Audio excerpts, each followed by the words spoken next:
breakfast is ready. এটা হচ্ছে কিয়ানের রুটি, scrambled egg and some fruits. This is mine, egg and mushroom saute করেছি vegetables দিয়ে. Cardamom tea, my absolute favorite of this year, and one chapati. চলো এবার তাড়াতাড়ি ব্রেকফাস্টটা সেরে ফেলি.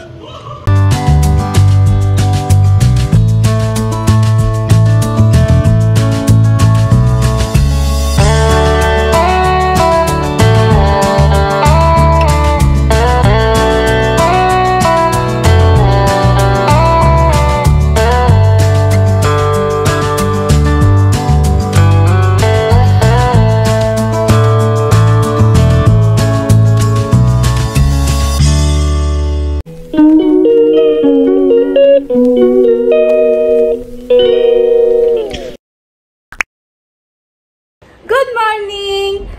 तो आज के होच्छे कि 12th of March, Wednesday. So welcome to my channel, welcome to a new vlog. I hope you guys are doing extremely well.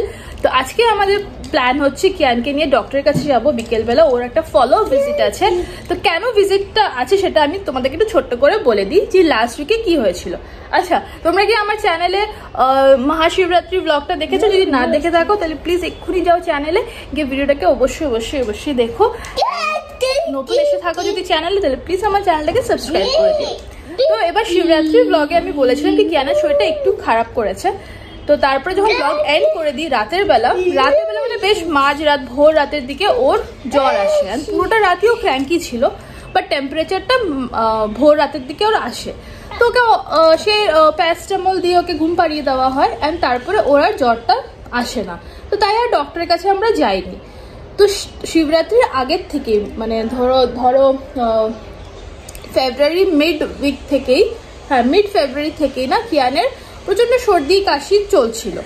তো আমরা না ডক্টরের কাছে নিয়ে যাইনি এটাই ভেবে কি ওকে না আমরা তার আগে মানে ধরো সেপ্টেম্বর মাস থেকে না আমরা কন্টিনিউসলি ওকে হোমিওপ্যাথি ওষুধ খাওয়াচ্ছিলাম।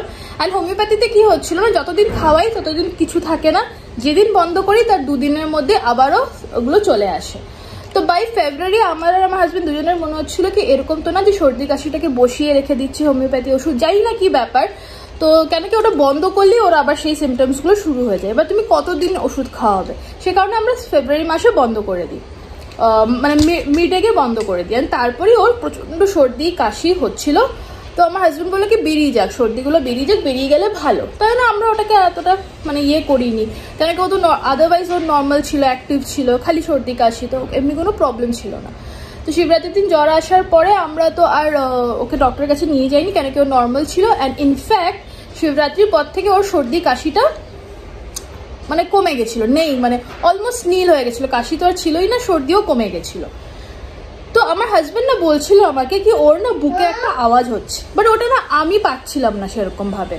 তো জানো আমরা ওটাকেও ইগনোর করে গেছি, বুঝিনি আসলে আমাদের একটু মানে আমরা বুঝিনি ব্যাপারটা। তার উপর দিয়ে একটা কথা বলি, কি হয় না ওদের প্লে স্কুলে প্রচুর বাচ্চারা যায়। তো জবের থেকে কি প্লে স্কুলে যাচ্ছে তবের থেকে ওর সর্দি কাশি লেগেই থাকে, ওটা খুবই নর্মাল। এত বাচ্চার মধ্যে ইনফেকশন তো স্প্রেড হওয়ার তো চান্স থাকেই একটা। তো সেই কারণে আমি না যখনই দেখি কি কোনো প্যারেন্ট মানে কোনো অসুস্থ বাচ্চাকে স্কুলে পাঠাচ্ছে, আমি ওকে পাঠাই না তখন। মানে ধরো কোনো বাচ্চা যদি কেউ বলে কি জ্বর এসছে কিছু এসছে, আমি ওকে পাঠানো বন্ধ করে দিই। তো এরই মধ্যে কি হয়েছে না, চারজনে সবাই আমাকে বলে আরে তুমি খুব বেশি চিন্তা করো, বেশি ওভার ভাবো, এত এরকম ভাবে ভাবলে হয় না। তো সে কারণে আমি এবার হলাম কি থাক। এবার আমি জানতাম কিছু প্যারেন্টসরা প্যারাসিটামল নেবুলাইজার এসব দিয়ে বাচ্চাকে স্কুলে পাঠাচ্ছে, জানতাম আমি, জেনেও আমি মানে কিয়ানকে পাঠাচ্ছিলাম এই ভেবে কি হয়তো মানে এটা অত আমার সিরিয়াসলি নেওয়া উচিত না। বাট এটাই আমার বিশাল বড় ভুল হয়ে গেছে। কেন, এবার আমি তোমাদেরকে স্টোরিটাকে ফরওয়ার্ড করে বলি। শিবরাত্রি ছিল থার্সডেতে, আমরা তারপরে টিউসডেতে যখন কিয়ান স্কুলে যায়, স্কুল থেকে আসার পরেও একদম নর্মাল ছিল, সবই ঠিক ছিল। হঠাৎ করে দুপুরে মানে খেয়ে দিয়ে ঘুমায়, দুপুরবেলা ওঠেই বমি করে ঠিক আছে, বমিও অনেকবারই করে। তো আমি বমি করি, তাই আমি ওকে ক্লিন আপ করার জন্য ওকে এখানে এসে বসিয়ে দিয়ে গেছি। ওকে ক্লিন করে এখানে বসিয়ে দিয়ে ওই বেডরুমটাকে ক্লিন করছিলাম কি ওখানে এবার ওকে নিয়ে যাব। যখন ওকে আমি এখান থেকে নিয়ে যাচ্ছি তো দেখছি ওর মানে শরীরটা এতটা গরম, মানে প্রচন্ড গরম, যেন মনে হচ্ছে মানে তন্দুর থেকে কিছু মানে খাবার বার করলে যেরকম গরম হয় ওরকম। তো আই থট কি হলো, এত গরম কেন? তো আমি থার্মোমিটার লাগিয়ে দেখি ওর 103 জ্বর। তো তখনই আমি ফটাফট ওকে প্যারাসিটামল দিয়ে ওকে স্পঞ্জিং স্টার্ট করে দিই। এইদিকে আমার হাজব্যান্ড ছিল কনফারেন্সে, ওর 2 দিন কনফারেন্স ছিল, আর ও প্রচুর বিজি ছিল, মানে ওকে ফোনেও পাওয়া যেত না। তো স্পঞ্জিং শুরু করি। এবার স্পঞ্জিং শুরু করার পরে হঠাৎ দেখছি ও তো ঘুমিয়ে উঠেছিল, ফ্রেশ হয়ে উঠেছিল, হঠাৎ দেখছি ও না চোখ বন্ধ করে দিচ্ছে। আমি ওকে ডাকছি কিয়ান কিয়ান কিয়ান, ও না উত্তর দিচ্ছে না, এরকম চোখ বন্ধ করে দিচ্ছে। তো তখন আমি ওকে টুক করে নিয়ে চলে যাই ওর ডক্টরের কাছে, ক্লিনিকে। তো ডক্টর বলে কি তুমি খুব ভালো ফার্স্ট এড করেছো, যখনই দেখবে কি 101-এর ওপরে বাচ্চার টেম্পারেচার উঠে গেছে, কারণ এত ছোটো বাচ্চার এত টেম্পারেচার আসা ঠিক না, তখন তুমি সাথে সাথে প্যারাসিটামল দিয়ে স্পঞ্জিং তো শুরু করে দেবে, এটা সব থেকে বেস্ট তুমি ফার্স্ট এড করেছো। কেন কি বাচ্চাদের না হাই ফিভারে 102-103-এ না ফিট আসতে পারে, এই জিনিসটা আমি জানি। তো ডক্টর আমাকে মেডিসিন দিয়ে দেয় আর বলে যদি একদিনের মধ্যে জ্বরটা না নামে তাহলে ওর কিছু ব্লাড টেস্ট রান করতে হবে। এবার নেক্সট ডে বিকেলে আবারও ওর সেম জিনিস হয়, ওর বমি হয়, এবার ওর টেম্পারেচার 104 হয়ে যায় আর ও প্রচণ্ড শিভার করছিল। তখন আমার হাজব্যান্ড বললো কি না এবার চলো ওকে নিয়ে আমরা অ্যাডমিটই করে দিই, কারণ কি ডক্টর আমাদেরকে বলেইছিল যে টেম্পারেচার এরকম দেখো কি বাড়ছে, কমছে না, বেড়েই যাচ্ছে, তাহলে ওকে কিন্তু অ্যাডমিশন করাতেই হবে। তো যাই হোক ওকে হসপিটালে অ্যাডমিট করা হয়, প্রচুর টেস্ট রান করা হয়। আমরা তো খুব ভয় পাচ্ছিলাম কি ডেঙ্গু ম্যালেরিয়া না হোক, ভাইরাল হলে মানে হয়তো মানে বুঝতে পারছিলাম না যে কী ছিল, কারণ কি ওর তো কাশি সর্দি ছিল না, ভাইরালটা আমরা ভাবিনি। এনিওয়েজ তো ওই 2 দিন খুবই বাজে যায় আমাদের, মানে কিয়ান এতটা ভয় পেয়েছিল হসপিটালে, এইটুকু একটা বাচ্চার হাতে এরকম স্যালাইন চ্যানেল থাকলে যা হবে, মানে নার্স দেখলে ডক্টর দেখলে প্রচণ্ড কান্নাকাটি করছে। তো 2 দিনটা মানে আমাদের খুবই ডিফিকাল্ট গেছে। সারাক্ষণ ও আমার কোলে নাহলে ওর বাবার কোলে, ও ঘুমাচ্ছিল পর্যন্ত আমাদের বডির ওপরে, মানে আমাদের থেকে একটু ওকে মানে সরানোই যাচ্ছিল না। তো ওরকম 2 দিন হওয়ার পরে না ডক্টর সেকেন্ডে বললো কি, সেকেন্ডে যখন ও টেম্পারেচারটা নামতে শুরু করলো, মানে 199-এ থাকছিল, তখন ডক্টর বললো কি তাহলে ওকে ডিসচার্জ করে দিই, because he is very unhappy in this environment. আর ওটা খুব ইম্পর্টেন্ট না, একটা বাচ্চার উপরে অনেক কিছু এফেক্ট করতে পারে।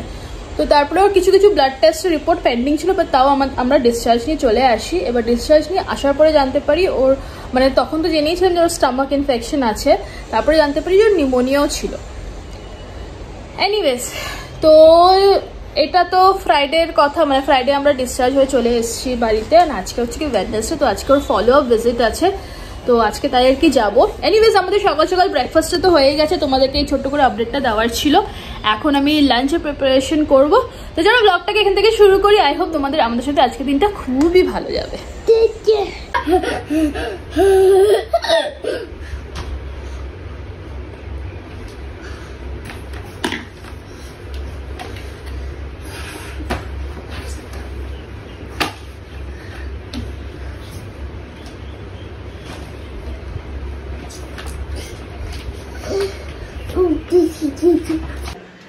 টাইম হয়ে গেছে 1:25, হয়ে গেছে আমাদের লাঞ্চ টাইম। তো এটা কিয়ানের জন্য লাঞ্চ বেড়ে নিয়েছি, আমাদের স্নান টান সবটাই হয়ে গেছে।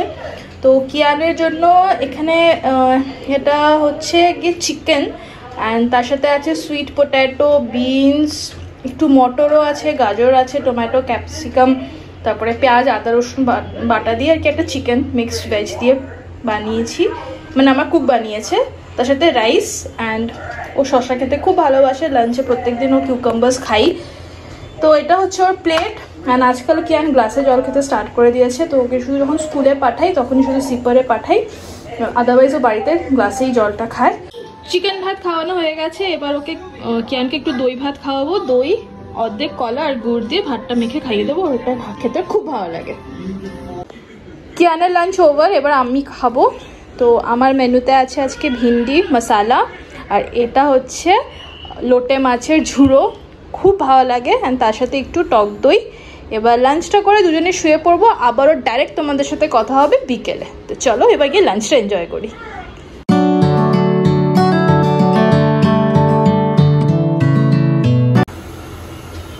Good evening.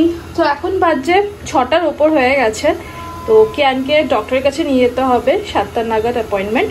তো আমরা না 7:30 8টার মধ্যে ডিনার করে ফেলি, বাট আজকে তো ডিনার করতে পারবো না, তো সেই কারণে আমি একটু হালকা ফুলকা স্ন্যাক্স বানিয়ে নিচ্ছি।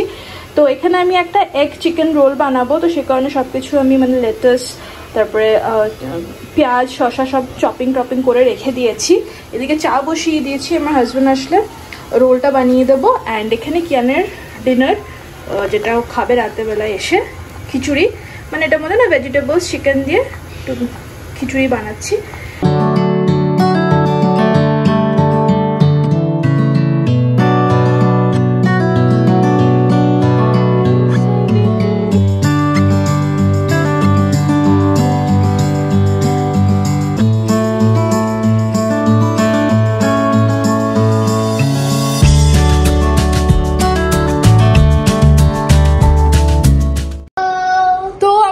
সবাই রেডি হয়ে গেছি, খাওয়া দাওয়া হয়ে গেছে। এখানে দেখো কিয়ান।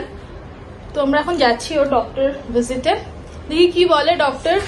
তাছাড়াও মানে ডক্টর ভিজিটের সাথে ওর না একটা ভ্যাকসিনও পেন্ডিং আছে, তো জানি না সেটা আজকে হবে কিনা। আসলে ওটা 19th of মার্চে করার কথা, ফ্লু ভ্যাকসিন। তো জানি না, দেখি আজকে যদি বলে ডক্টর যেটা সাজেস্ট করবে সেটাই। যদি আজকে হয়ে তাহলে হয়ে গেল আর কি, আবার 19th যেতে হবে না। তাছাড়া আমাদের কলকাতা যাওয়ারও আছে, তো তার আগে আর কি কাজটা করে যেতেই হবে। তো চলো এবার বেরোনো যাক।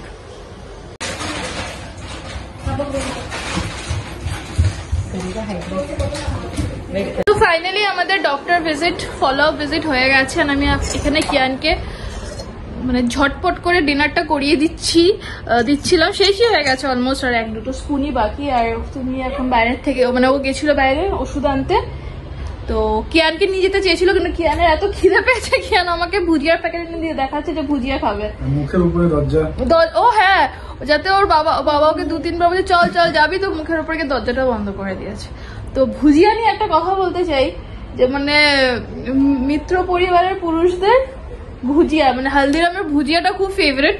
অ্যান্ড সেজন্য আমাদের কিয়ানো মানে একদম ভুজিয়া পোকা আর কি, সারাদিন খালি ভুজিয়া খাবে। আমি কি করি না, 1 চামচ ভুজিয়া ওকে বাটি করে দিয়ে দিই, সারাদিন ধরো একটা তুলে খেতে থাকে। তো ওষুধ নিয়ে এসছে, ওষুধ মানে আচ্ছা এবার বলে দাও ডক্টর কি বলেছে, আমি তো অত ভালো করে বুঝতে পারি না ব্যাপারগুলো, তো বলে দাও কি বলেছে আজকে ডক্টর। ফাইনালি ডক্টর বললো কি মেনলি ওটা মানে মেনলি যে স্ট্রেপ্টোকোকাস নিউমোনিয়া ব্যাকটেরিয়াটা ব্লাড কালচার রিপোর্টে পাওয়া গেছিল। ওটা সেটাও কি না, blood culture report 48 hours 72 hours পরে গিয়ে ততদিনে আমাদের ডিসচার্জ হয়ে গেছিল, তো তারপরে গিয়ে ওখানে এসছে। হ্যাঁ, তো এটাই বলছিল কি হয়তো প্লে গ্রুপে কারোর হবে, আর ওখান থেকে ওর বডিতে এসে আর ডাইরেক্টলি ব্লাড স্ট্রিমে চলে গেছে, যার কারণে বললো কি ব্লাডে ডাইরেক্টলি মানে থ্রু নোজ ডাইরেক্ট ব্লাডে চলে গেছে। জেনারেলি ওটা বোধহয় লাংসে গিয়ে নিউমোনিয়া করে, তো ওটা ব্লাডে চলে যাওয়াতে ওর প্রচন্ড হাই ফিভার এসে গেছিল। তো তখনই মানে অ্যান্টিবায়োটিক্স ওরা চালু করেই দিয়েছিল, ওরা এখনো ইনফ্যাক্ট চলছে। তো বাস একটা জিনিস ছিল কি ভ্যাকসিনেশন হয়েছে, ওর বুস্টার ডোজে লেগেছে, তাও এটা হয়ে গেছে। হ্যাঁ, ডক্টর এটাও বললো কি তোমরা যদি কলকাতায় ভ্যাকসিন করে থাকো তাহলে তোমাদের এটা আমাদেরকে দেখালো, আমাদের যেটা ইমিউনাইজেশন কার্ডের মধ্যে আছে কি ওর 3 বার অলরেডি ওটার মানে বুস্টার ডোজ অলরেডি হয়েছে, তাও জানি না কি করে এটা এমনি আসলো। তো এনিওয়েজ এবার ও গেছিল ওষুধ আনতে, আর ওষুধ আনতে গেলে ম্যান্ডেটরি ও আমার জন্য কিছু একটা নিয়ে আসে। তো কালকেও গেছিল যখন ফালুদা নিয়ে এসেছিল, আজকে নিয়ে এসছে এটা কি, আচ্ছা কোয়ালিটি ওয়াজ স্যান্ডউইচ চকলেট ভ্যানিলা। এখন আমরা এটা খাবো। ব্লগটাকে এখানে শেষ করছি, এরপর তো ডিনার করবো আর শুয়ে পড়বো, তো ব্লগটাকে এক্সটেন্ড করে লাভ নেই। তো চলো আবারও দেখা হবে পরের একটা ইন্টারেস্টিং ব্লগে। কালকে হচ্ছে গিয়ে হোলি, এখানে হবে হোলিকা দহন। তো লেটস সি আমরা কতটা ওটা সেলিব্রেট করতে পারি এবছরের হোলি। তো চলো দেখা হবে আবার পরের ব্লগে। ভালো থেকো তোমরা। ব্লগটা ভালো লেগে থাকলে অবশ্যই চ্যানেলটাকে সাবস্ক্রাইব করো, ভিডিওটাকে লাইক কমেন্ট আর শেয়ার করে দিও। তাহলে আবারও দেখা হবে নেক্সট একটা ব্লগে। ততদিনের জন্য ভালো থেকো, বাই বাই।